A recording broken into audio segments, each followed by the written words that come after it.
Roll out the white icing approximately 3 mm thick and use the 10 cm round cutter to cut a disc.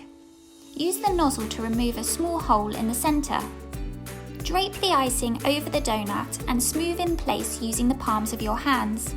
Roll out the black modelling paste and use the large round plunger cutter to cut out 2 eyes. Remove the small circles from the eyes with the small round plunger cutter. The ears are made from black modelling paste, as this dries hard and quickly. Add 2 tiny pink cheeks using the small round plunger cutter. Stretch the eyes slightly using your fingers to make them more oval shaped. Attach them to the doughnut with water. Shape a small triangle of icing for the nose and a long thin sausage for the mouth. The ears are attached in position with a little royal icing. Top tip: leave the ears to dry and harden before attaching. This will take approximately 30 minutes. For more baking inspiration, visit hobbycraft.co.uk/ideas.